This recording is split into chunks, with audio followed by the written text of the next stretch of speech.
रुकिए, क्या आप ओवर थिंकिंग करते हैं और ओवर थिंकिंग से आप कई सारी मुश्किलों में आ जाते हैं? चलिए, इसमें से कैसे बाहर आ सकते हैं, चलिए इस कहानी के माध्यम से सीखते हैं। मगध देश के पास एक छोटा सा गांव था और वहाँ पर एक आनंद नाम का युवक रहता था। आनंद बहुत ही मेहनती था, लेकिन बस एक ही उसकी कमज़ोरी थी कि वो बहुत ज़्यादा ओवर थिंकिंग करता था। वो सोचता था, अगर मुझे मार्केट बाज़ार जाना है तो मैं किस रास्ते से जाऊँ? कल को अगर मैं कोई काम करूँगा, अगर मुझे उसमें सफलता नहीं मिली तो मेरे दोस्त मुझ पर हंसेंगे। भविष्य के लिए वो बहुत सारी बातें सोचता था कि मेरा भविष्य कैसा होगा, क्या मैं सफल हो पाऊँगा या मैं ऐसे ही रह जाऊँगा। उसकी ओवर थिंकिंग की बातें इतनी ज़्यादा बढ़ती चली गई, इस ओवर थिंकिंग की वजह से आनंद हताश हो गया। वो उसका किसी भी काम में मन नहीं लगता था, उसका दिन का चैन खत्म हो गया, रातों की उसकी नींद उड़ गई और वो सिर्फ ये सोचता रहता था कि वो क्या करे, क्योंकि उसके पास इतने सवाल थे, वो इतनी ज़्यादा थिंकिंग करता था कि उसको कहीं कुछ अपने लिए दिखता ही नहीं था कि what actually he should do.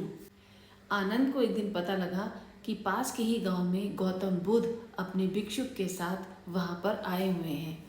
आनंद ने सोचा कि मैं भगवान के पास जाऊंगा और जाकर अपने दुखों का निवारण समाधान उनसे पूछूंगा। आनंद गौतम बुद्ध के पास पहुंचा और बोला, हे भगवान, मुझे रास्ता दिखाएं, मुझे बताएं कि मैं क्या करूं। गौतम बुद्ध ने आनंद से पूछा कि आनंद, क्या सोचना गलत है?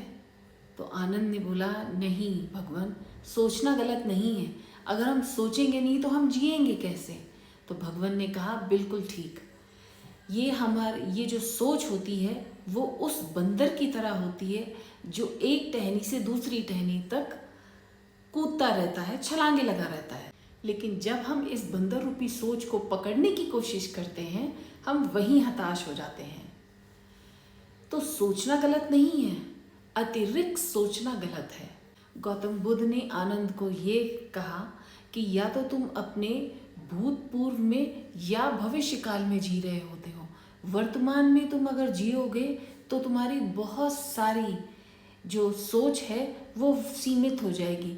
या तो हम आगे के लिए परेशान होते हैं या हमारा जो पीछे घट चुका होता है हम उसके लिए परेशान होते हैं।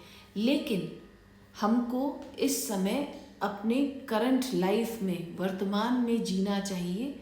यही एक बहुत बड़ा उपाय है। जी हाँ दोस्तों, अब जब कभी भी आप बहुत सारे सोच और बहुत सारे सवालों के बीच में घिर जाएं, तो आप अपनी आँखों को बंद करके उन सारी सोच को अपने माइंड में आने और जाने दें और वहाँ पर एज अ व्यूअर उन सोच को, उन बातों को दूर से खड़े होके देखें। आपने देखा होगा जब आसमान में बहुत सारे बादल आते हैं तो क्या आसमान उनको पकड़ लेता है? इसका जवाब है नहीं, आसमान उन बादलों को नहीं पकड़ता है।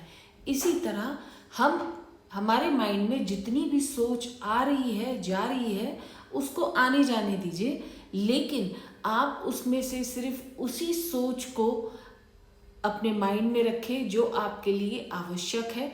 बाकी जितनी भी अनावश्यक सोच है वो अपने आप आपके माइंड से निकल जाएगी।